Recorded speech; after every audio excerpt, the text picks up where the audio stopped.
Haleluya. Shalom. Apa kabar Bapak Ibu? Baik. Puji Tuhan. Ya, minggu ini kita masih berbicara tentang visi. Ya. Minggu kemarin teman-teman yang lain, hamba-hamba Tuhan sudah menjelaskan begitu jelas tentang definisi, tentang visi. Tetapi pada sore hari ini saya tidak bicara lagi tentang definisi. Tapi saya akan berbicara tentang visi lahir dari hati yang tidak kompromi. Jadi hari ini atau sore ini kita bicara tentang visi lahir dari hati yang tidak kompromi. Sebab sebesar dan sehebat apapun visi yang saudara punya dan saudara miliki, yang saudara ingin capai di dalam dunia ini, tetapi kalau saudara kompromis, saya jamin dia akan macet di tengah jalan. Sebab ada yang saya temukan, mereka punya visi besar, tetapi mereka tidak mau menjaga kehidupan mereka sesuai dengan nilai-nilai kebenaran firman Tuhan. Akhirnya perjalanan mereka hanya berhenti di tengah jalan dan tidak mencapai tujuan Allah yang sesungguhnya. Ironis, ada yang masuk di penjara.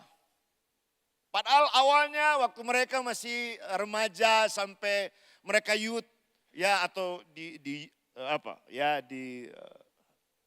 masa muda mereka begitu antusias mau melayani Tuhan, mau mengasihi Tuhan, sampai-sampai hampir setiap hari ada di gereja. Tetapi dalam perjalanan kehidupan mereka, mereka tidak menjaga sesuatu yang berharga berarti dalam kehidupan mereka. Dan akhirnya visi besar mereka ujung-ujungnya tidak tercapai dengan apa yang mereka inginkan. Nah, oleh sebab itu pada kesempatan ini saya ingin share buat kita semua dan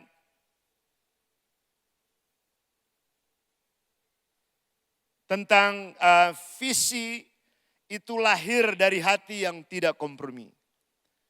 Di Alkitab ada seorang muda yang menurut saya dia mendapat visi Tuhan yang luar biasa.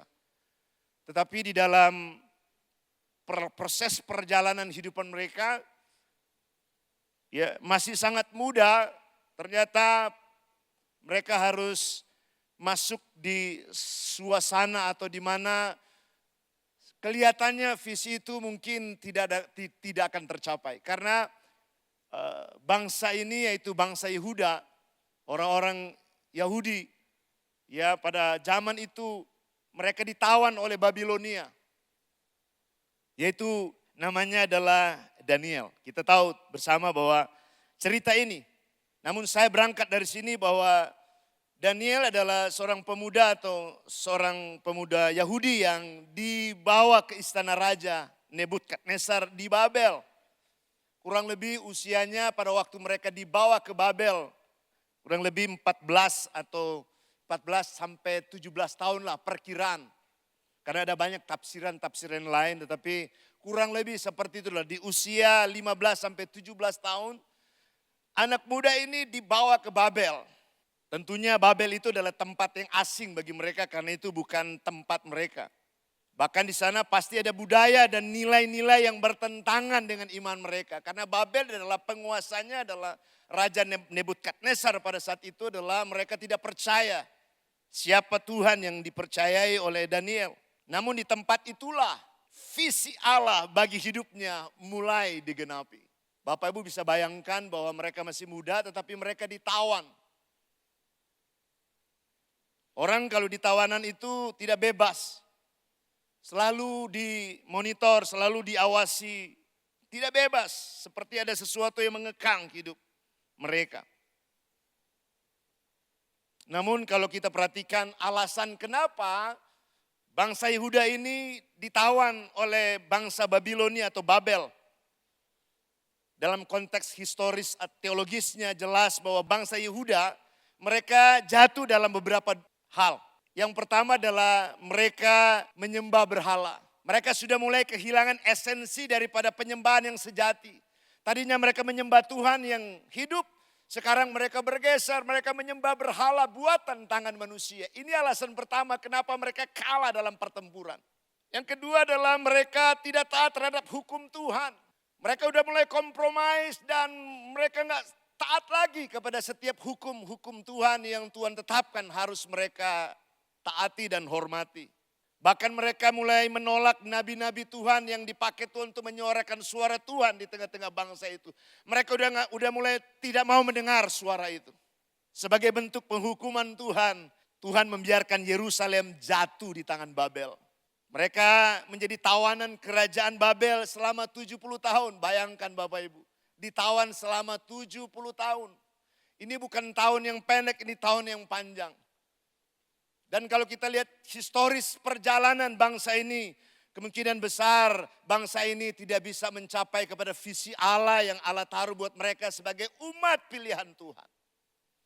Tetapi atas anugerah dan perkenanan Tuhan, masih ada anak muda yang memelihara nilai-nilai kebenaran firman Allah dalam kehidupan mereka. Yaitu Daniel.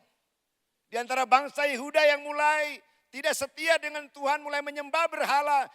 Tetapi Tuhan masih memperhitungkan ada sebagian kecil orang percaya pada saat itu. Yaitu Daniel mempercayai Tuhan yang hidup pada saat itu.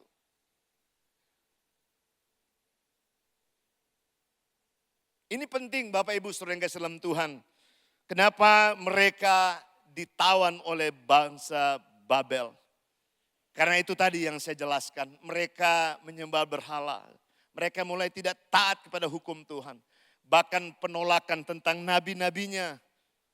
Jadi Tuhan mengizinkan mereka dikalahkan oleh bangsa kafir yang tidak mengenal Tuhan.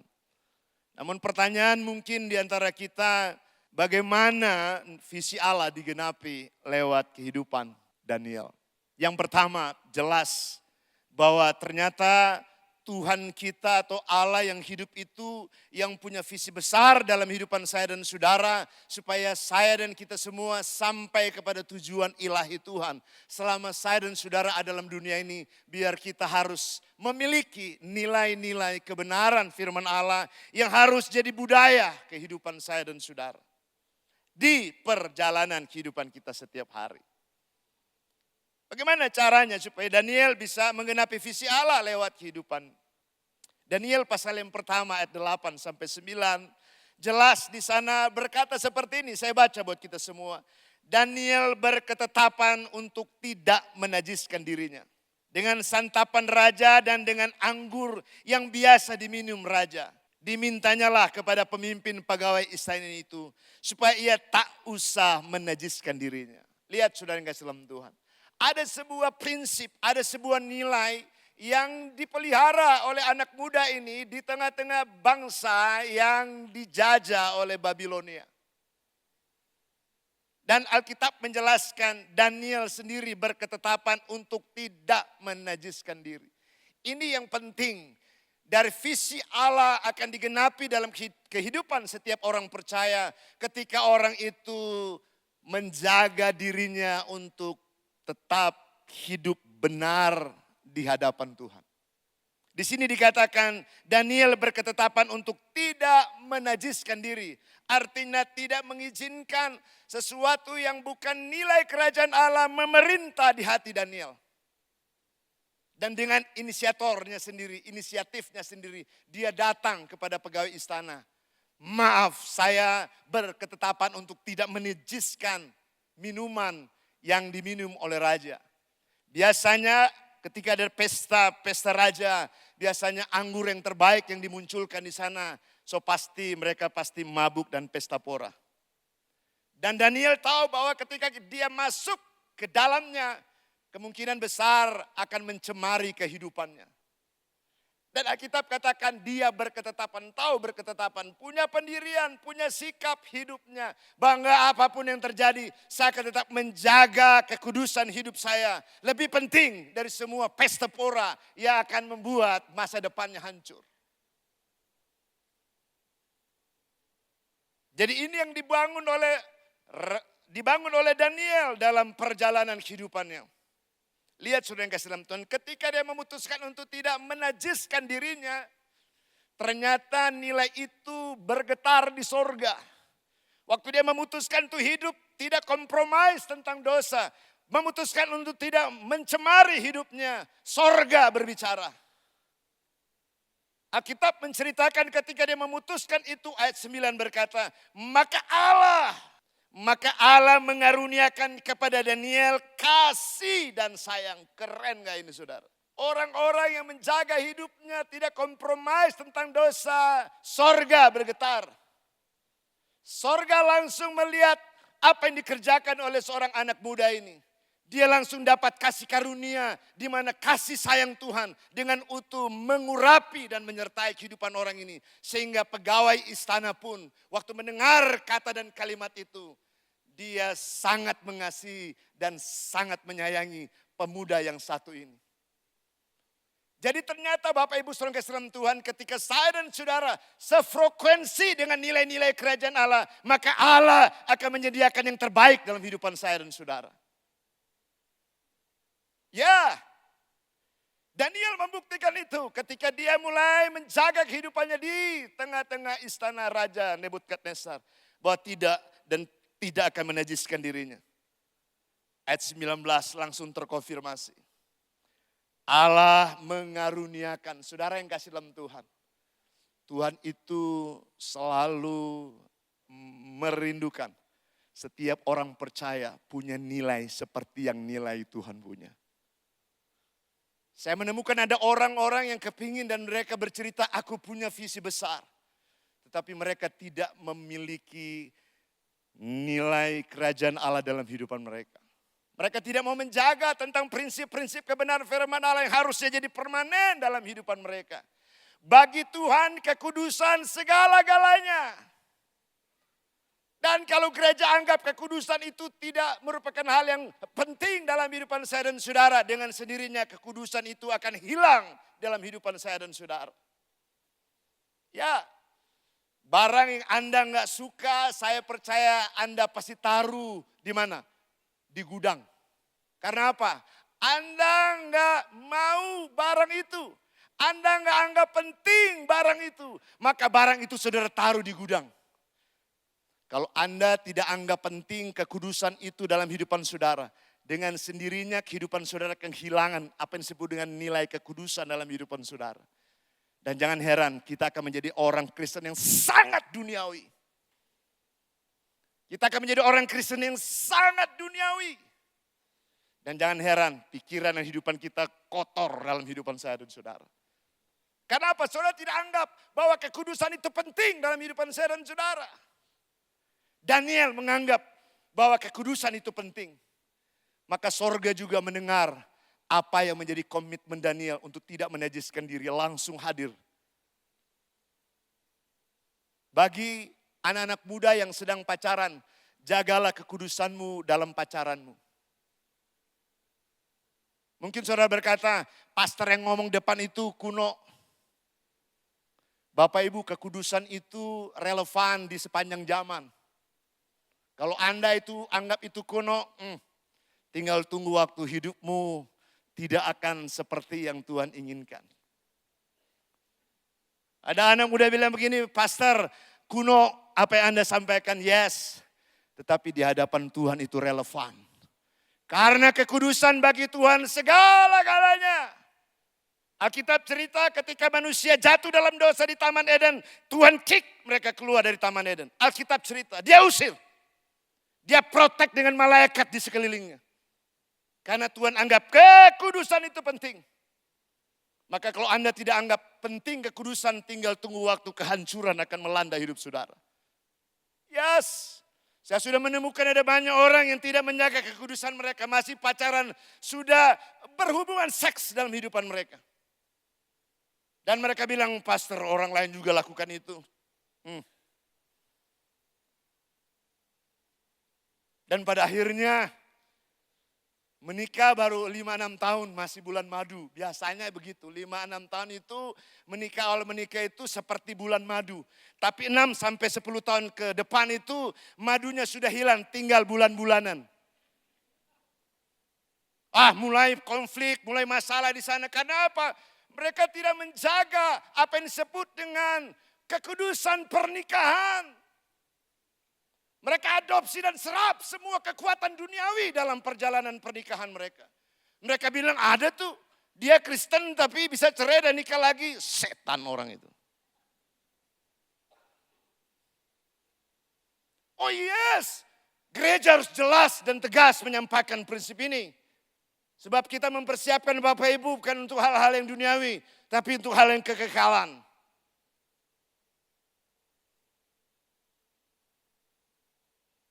Hari-hari ini nggak bisa lagi dengan firman Tuhan yang bayi-bayi, nggak bisa.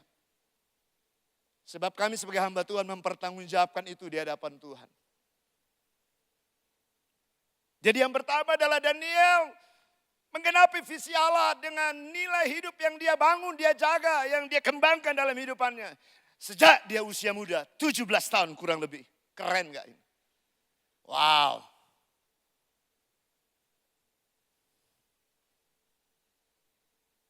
Jadi mengapa visi Allah digenapi dalam hidupan Daniel? Yang pertama adalah Daniel memutuskan untuk tidak kompromis. Hari-hari ini orang Kristen kalau tidak hidup dalam prinsip ini, kita akan kehilangan banyak manfaat berjalan bersama dengan Tuhan. Hari-hari ini kalau tidak menjaga prinsip ini, Anda kehilangan banyak yang berharga dalam kehidupan saudara. Dan ini berbicara tentang pribadi lepas pribadi. Ini berbicara tentang saudara dan saya. Ini bukan berbicara karena orang tuamu Kristen saya ikut hidup benar. Enggak, ini berbicara tentang kedewasaan pengenalanmu tentang prinsip kebenaran firman Allah. Dan kalau engkau tahu kebenaran itu tapi engkau melanggar, engkau akan lihat seperti bangsa Israel ini 70 tahun ditawan.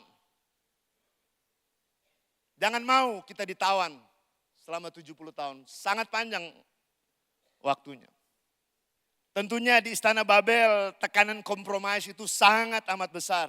Namun Daniel menjaga kekudusan dan identitasnya sebagai umat Allah di tengah-tengah bangsa Babel. Visi Allah hanya bisa dititipkan kepada hati yang bersih dan tidak goyah dalam tekanan lingkungan sekalipun.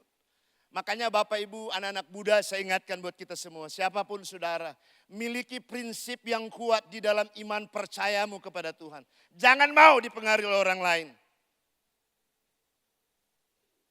Kalau orang lain tidak mau menjaga kekudusan, jangan ikutan dengan mereka.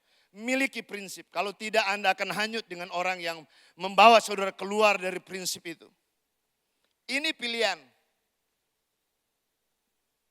Ini pilihan. Yang kedua, saudara-saudara, Bapak Ibu yang diberkati Tuhan. Yang kedua, bagaimana Daniel bisa menggenapi visi Allah dalam hidupannya di tengah-tengah tawanan bangsa Babel. Yang kedua, jelas di situ Daniel pasal yang kedua ayat 17 sampai 18. Saya baca buat kita semua.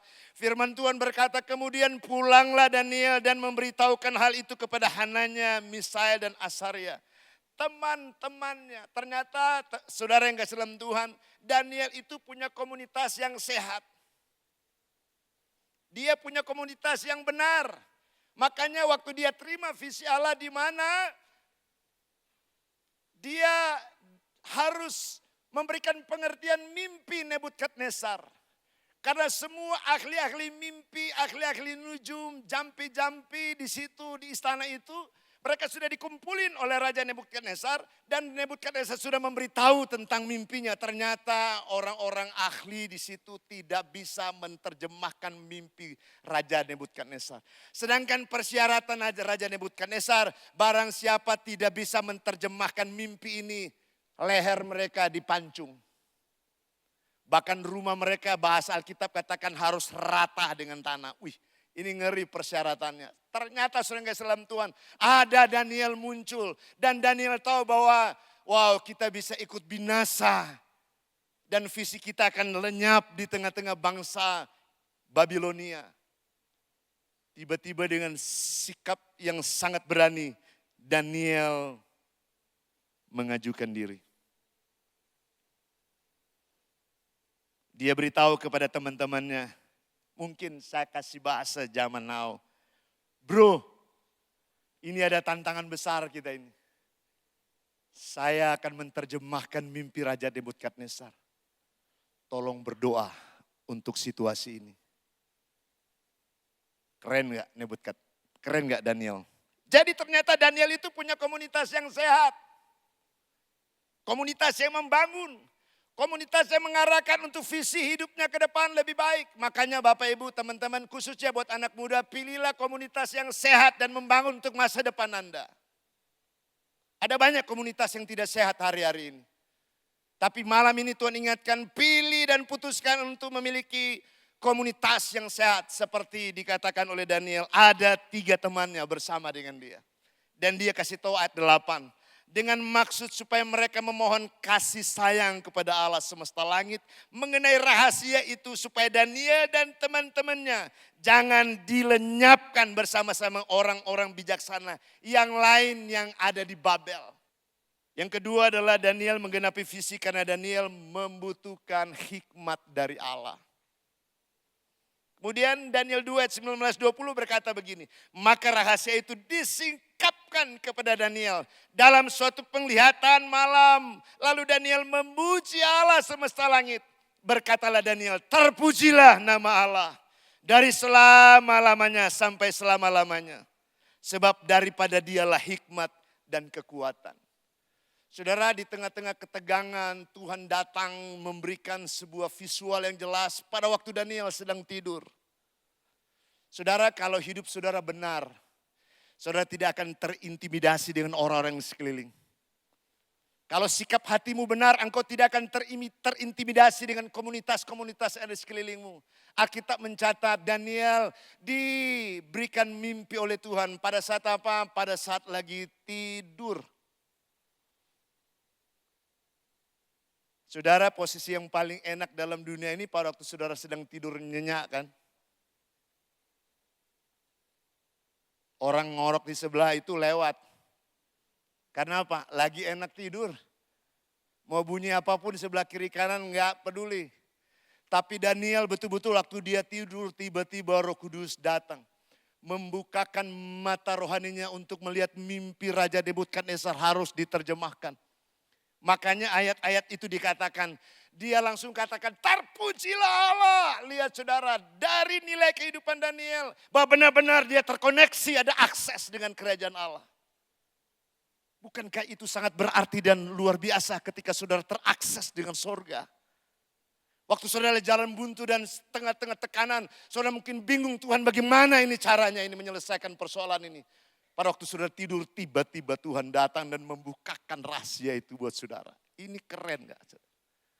Saudara, pengetahuan itu cuma informasi memperkaya kita untuk tahu sesuatu. Tapi hikmat adalah saya dan saudara bisa temukan pada waktu saudara terkoneksi dengan Tuhan. Waktu Daniel kasih tahu kepada teman-temannya, mereka kemudian mulai berdoa bersama-sama. Saya yakin doa mereka itu bukan doa biasa lagi. Doa mereka sudah erangan-erangan yang lahir dari hati. Mungkin ada tangisan mungkin. Memang gak dicatat di situ. Tapi saya bisa memvisualisasikan. Bahwa waktu mereka sedang berdoa. Saya percaya itu bukan doa biasa lagi. Karena apa? Taruhannya nyawa. Ada teman saya, saudara, dia mati dipenggal kepalanya. Pada waktu itu dia nggak bisa lari lagi, udah nggak ada cara lagi untuk dia keluar dari serangan itu. Dan akhirnya dia memutuskan untuk stay di tempat itu, di sekitar gereja itu dan berkata apapun terjadi, Yesus selama-lamanya dalam hidup saya. Kemudian datang penjahat itu, tentara pasukan itu berkata, mau percaya Yesus atau mau pindah? Kawan saya bilang, sekali Yesus tetap Yesus untuk selama-lamanya. Kepalanya dipancung, bas, ditebas, bem, selesai. Bapak Ibu saudara kasih Tuhan, kebenaran adalah taruhannya adalah nyawa. Makanya kekristenan itu adalah kebenaran sejati, adalah taruhannya nyawa. Memang gak enak, memang seperti makan atau minum pil pahit. Tetapi kalau Anda percaya bahwa di dalam Kristus ada jawaban, ada masa depan, maka Tuhan sebagai pembela akan datang menolong saudara dan saya. Yang setuju katakan amin. Hari-hari ini saudara, kalau kita nggak hidup seperti kebenaran firman Allah, maka kita akan kehilangan banyak kesempatan yang Tuhan sediakan dalam kehidupan saya dan saudara. Makanya Daniel berkata, terpujilah Tuhan. Dari selama-lamanya sampai selama-lamanya. Wow, begitu sukacita Daniel. Karena ketika dia tidur, Tuhan datang dan memberitahu rahasia itu harus disampaikan kepada Nebukadnezar. Kemudian Daniel pasal yang kedua, saya suka ayat ini. Ayat 22 dan 23 berkata, dia mengubah saat dan waktu. Dia memecat raja dan mengangkat raja. Dia memberikan hikmat kepada orang-orang bijaksana, pengetahuan kepada orang-orang yang berpengertian. Dia menyingkapkan hal-hal yang tidak terduga dan tersembunyi. Dia tahu apa yang ada di dalam gelap dan terang yang ada padanya. Ya Allah nenek moyangku, terpujilah dan kemuliaan dan kumuliakan engkau. Sebab engkau mengaruniakan kepadaku hikmat dan kekuatan. Dan telah memberitahukan kepadaku sekarang apa yang kami pohon kepadamu.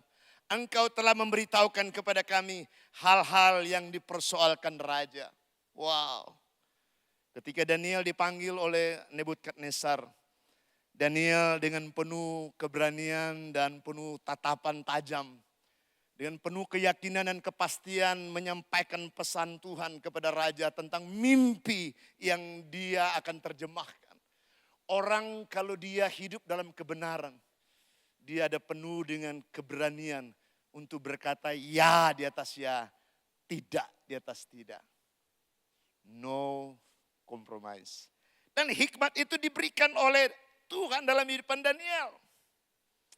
Dan tahu saudara apa jawaban? Luar biasa. Tuhan memberikan hikmat untuk menafsirkan mimpi raja. Jadi Tuhan memberikan Daniel hikmat untuk menafsirkan mimpi raja. Daniel tidak hanya pintar, tapi juga punya akses kepada hikmat ilahi. Karena mesbah doa yang mereka bangun menjadi gaya hidup mereka. Visi membuat Daniel menjadi pembuat solusi bagi raja yang telah mengenal Tuhan. Jadi di tengah-tengah tidak ada jalan. Ternyata orang-orang yang terakses dengan Tuhan diberikan hikmat oleh Allah supaya saya dan saudara ada dalam dunia ini untuk bisa memberikan solusi. Saya dan saudara hadir dalam dunia ini ketika kita benar-benar diberikan Tuhan hal yang besar buat kita. Ingat ini, jangan pernah kehilangan nilai kerajaan Allah lewat firman Tuhan dalam kehidupan saya dan saudara. Karena Tuhan mau supaya visi Allah digenapi lewat kehidupan saudara di semua aspek kehidupan kita. Di semua aspek lini pekerjaan kita. Baik itu di dunia kerja, dunia pendidikan, dunia politik, keluarga, sosial, dan lain-lain kita dipanggil untuk menjadi pembawa solusi. Saya menemukan pengetahuan yaitu memberikan kita informasi, tahu apa yang benar, dan membuat kita menjadi pintar. Itu pengetahuan. Tetapi hikmat adalah melakukan apa yang benar dengan cara dan waktu yang benar. Bahkan hikmat membawa kita kepada kerendahan hati dan selalu bergantung kepada Tuhan sebagai sumber hikmat kita. Yang ketiga, Bapak Ibu saudara yang kasih dalam Tuhan. Bagaimana visi Allah digenapi lewat Daniel. Daniel pasal yang kedua ayat 47 berkata begini. Berkatalah raja kepada Daniel. Sesungguhnya Allah itu Allah yang mengatasi segala Allah. Dan yang berkuasa atas segala raja. Dan yang menyingkapkan rahasia-rahasia. Sebab engkau telah dapat menyingkapkan rahasia itu. Yang ketiga adalah visi mengangkat dan memuliakan nama Tuhan. Jadi di sini saudara yang kasih dalam Tuhan. Berkatalah Raja Nebukadnezar kepada Daniel, sesungguhnya Allah itu Allah yang mengatasi segala Allah. Lihat saudara, ketika orang menjaga kehidupannya benar di hadapan Tuhan. Hidup dan pikirannya sama seperti sorga inginkan. Maka dia akan dipercayakan hikmat dan pengetahuan oleh Tuhan untuk mengelola semua apa yang Tuhan percayakan. Dan di sini jelas saudara yang kasih dalam Tuhan. Bahwa ketika saya dan saudara berprestasi, diberkati oleh Tuhan dengan mungkin melimpah-limpah.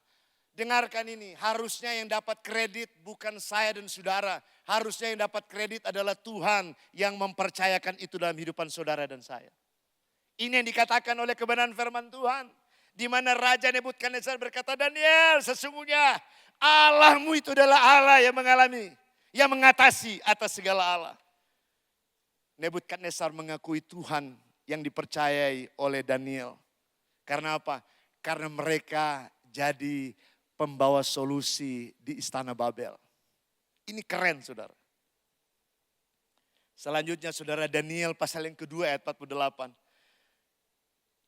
Tuhan itu tidak pernah berutang bagi orang-orang yang punya nilai seperti yang Tuhan inginkan dan harapkan. Saya baca buat kita semua. Daniel 2 ayat 48 sampai 29. Lalu raja itu memuliakan Daniel. Dianugerahinya lah dengan banyak pemberian yang besar. Dan dibuatnya dia menjadi penguasa atas seluruh wilayah Babel. Dan menjadi kepala semua orang bijaksana di Babel. Perhatikan saudara, orang yang punya visi besar. Kerajaan dunia dan kerajaan kegelapan tidak mampu menghentikan itu ketika saudara dan saya punya nilai seperti yang Tuhan inginkan. Bilang sebelah kiri kanan, jangan pernah kompromis dalam bentuk apapun. Kasih tahu sebelah kiri kanan, jangan pernah kompromi. Yang kedua, ketika Anda butuh hikmat, terakseslah dengan Tuhan. Lewat doamu yang sungguh-sungguh, bukan doa yang biasa. Tapi doa di mana kita meyakini bahwa Tuhan itu memang segala-galanya. Ayat 49 berkata, atas permintaan Daniel, Raja menyerahkan pemerintahan wilayah Babel itu kepada Sadrak, Mesak, dan Abednego. Sedang Daniel sendiri tinggal di istana Raja. Saudara yang kasih dalam Tuhan, Daniel gak mau menikmati berkatnya sendiri. Daniel tahu bahwa dia punya rekan kerja yang terbaik. Jadi Daniel ternyata, ya saya pikir dia sudah tahu bahwa Superman is dead. Super team is the best. Bayangkan kalau dia cuma mau untuk dia diberkati sendiri. Kelimpahan sendiri, sukses sendiri. Dia gak ajak Sadrak, Mesak, dan Abednego. Dia gak ajak. Tapi di sini Alkitab cerita, saya suka ayat 29. Dan atas perintah Daniel, lihat sudah otoritas Allah, berkat kepemimpinan Allah turun di istana Babel. Atas perintah Daniel, Raja menyerahkan pemerintahan wilayah Babel itu kepada Sadrak, Mesak, dan Abednego. Dengarkan ini, ada nilai yang sangat luar biasa. Kalau kehidupan saudara punya nilai kerajaan Allah, Anda punya integritas dalam menjalani kehidupan hari lepas hari. Dengarkan ini, perkataanmu dan sikapmu akan dihormati dan dihargai orang lain. Tapi kalau Anda gak punya nilai, gak punya value, Anda sama seperti orang-orang biasa, orang-orang duniawi sana. Orang lain ikut korupsi, kita juga ikut korupsi. Orang lain ikut tidak jujur, kita juga ikut tidak jujur. Orang lain apa? Orang lain suka bohong, kita juga ikut bohong. Pastor gak apa-apa bohong kecil. Mana ada bohong kecil dan bohong besar. Namanya bohong gak benar di hadapan Tuhan.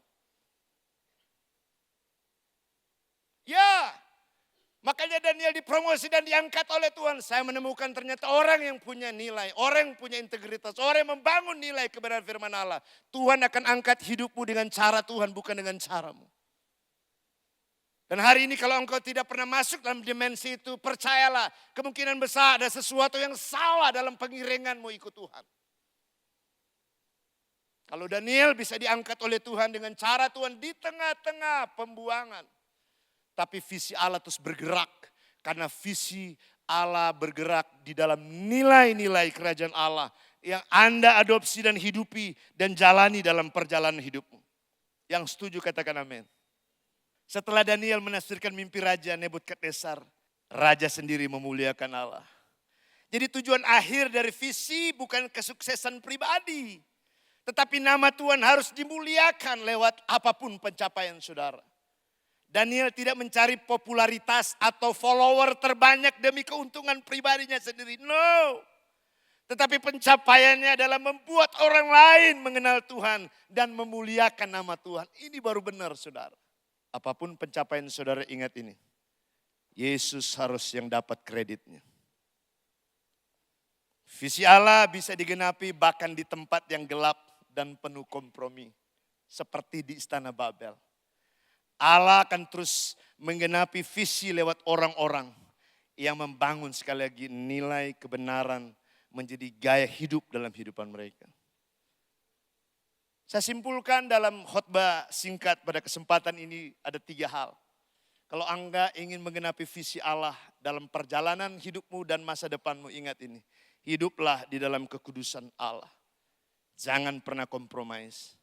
Miliki hikmat yang dari Tuhan, sebab hikmat dari Allah selalu memberikan solusi dalam kehidupan saya dan saudara.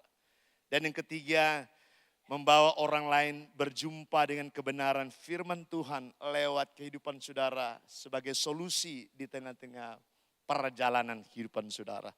Tuhan Yesus memberkati Bapak Ibu sekalian 4 keturunan dan beribu-ribu keturunan. Selamat datang untuk berjalan bersama visi Tuhan. Amin. Mari kita tunduk kepala, kita berdoa. Haleluya. Bapak Ibu, firman Allah sudah selesai disampaikan. Saya percaya waktu firman Allah disampaikan ada sesuatu yang sedang Tuhan kerjakan dalam hati saudara. Dan mungkin firman pada malam hari ini tidak seperti biasanya saudara dengar. Atau mungkin membuat hati saudara bertanya-tanya, aduh benar. Bahwa selama ini saya tidak menikmati janji Tuhan. Karena mungkin kemungkinan besar ya kita terpengaruh dengan orang di lingkungan kita. Terpengaruh dengan orang sekeliling kita. Tapi malam hari ini Tuhan memberikan barrier, memberikan batasan. Tuhan memberikan dan mengingatkan kita bahwa value itu penting. Nilai kebenaran itu penting. Dan itu tergantung dari keputusan Bapak Ibu. Bagi Tuhan, no compromise itu adalah nilai. Bagi Tuhan kekudusan itu segala-galanya. Dan malam hari ini Tuhan ingatkan, kalau engkau ingin lihat visi Allah menjadi bagian dalam kehidupanmu ke depan. Putuskan segera malam hari ini berkata, Tuhan, aku mau berjalan dalam visi Tuhan.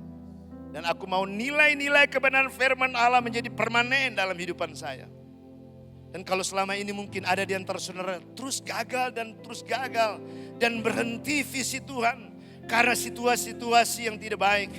Malam hari ini Tuhan ingatkan, putuskan segera malam hari ini. Ambil komitmen yang kuat dalam hatimu dan berkata, Tuhan, aku mau berdiri di hadapanmu pada malam hari ini, mau berjalan dalam kebenaran yang sesungguhnya. Kalau ada di antara saudara yang mungkin merasa butuh topangan doa waktu firman Allah yang disampaikan, dengarkan ini, gak usah lihat kiri kanan. Saya merasa bahwa ada beberapa di antara saudara yang butuh dukungan doa. Engkau cukup angkat tangan di hadapan Tuhan. Yes, saya melihat ada beberapa tangan yang diangkat. Jangan malu saudara, karena ini keputusanmu. Jangan keluar dari ruangan ini sebelum engkau ambil keputusan berjalan bersama dengan Tuhan. Hari-hari ini saudara, situasi tidak semakin baik. Hanya kebenaran yang memampukan saya dan saudara untuk bisa melewati keadaan ini. Yes. Kalau engkau merasa, Tuhan, aku kotor. Aku kehilangan yang terbaik dalam hidupku. Aku tidak menjaga kekudusanku. Hari ini Tuhan katakan, aku mau pulihkan hatimu. Jangan lihat ke belakang, lihat ke depan. Kalau engkau sungguh-sungguh datang kepadaku hari ini, aku mau pulihkan hidupmu. Kalau ada di antara saudara juga yang merasa itu, ini waktunya Tuhan buat engkau. Izinkan dia hadir di hatimu. Sekali lagi angkat tanganmu tinggi-tinggi di hadapan Tuhan. Gak usah malu, gak usah lihat kiri kanan. Ini keputusan pribadimu. Sebab engkau yang akan jalanin perjalanan hidupmu ini. Bukan orang lain, hidupmu. Yes. Yang mengangkat tangan bangkit berdiri. Yang mengangkat tangan gak usah malu, kau bangkit berdiri di hadapan Allah sebagai komitmenmu di hadapan Tuhan. Saya percaya Tuhan melihat hati dan memperhitungkan hatimu. Dan Tuhan ada di sana untuk menolong hidupmu. Gak usah gengsi, gak usah malu. Kalau engkau memang benar-benar merasakan Tuhan bicara dalam hidupmu, putuskan segera. Jangan buang waktu. Sebab kesempatan tidak pernah datang kedua kali. Bapa di sorga, Engkau lihat tangan-tangan yang terangkat dan mereka memutuskan di hadapan-Mu malam hari ini. Mau berjalan dalam kebenaran yang sesungguhnya. Bapakku berdoa berkati hati mereka hari ini. Tuhan pulihkan hati mereka, pulihkan hidup mereka, pulihkan semua yang terjadi dalam kehidupan mereka di dalam nama-Mu Tuhan. Kuasa-Mu menyembuhkan mereka, Kuasa-Mu memulihkan mereka. Aku melepaskan kuasa kekuatan ini mengalir di dalam roh mereka. Mengalir di hati mereka di dalam nama Yesus. Di dalam nama Yesus. Mengalir kekuatan ini.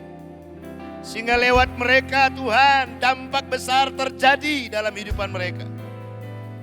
Ada hal yang ajaib sedang Tuhan kerjakan dalam kehidupan mereka. Aku berdoa Tuhan, tangan-tangan yang terangkat pada hari ini. Dalam nama Yesus terimalah berkat dan pemulihan Tuhan. Pengampunan dari sorga turun dan memulihkan hati dan pikiranmu. Di dalam nama Tuhan Yesus. Sucikan dan kuduskan hati dan pikiran mereka ya Tuhan. Terima kasih. Damai sejahtera dan ketenangan abadi dari Tuhan mengurapi hati dan pikiran mereka. Dan firman-Mu menguasai dan memerintah hidup mereka. Sejak hari ini sampai selama-lamanya kebenaran ini akan menjadi bagian dalam kehidupan mereka. Terima kasih Tuhan. Terima kasih Tuhan Yesus. Terima kasih Roh Kudus, Engkau sudah berbicara buat kami. Dalam nama Tuhan Yesus Kristus kami berdoa serta kami bersyukur. Semua yang percaya sama-sama katakan amin, amin, amin, amin.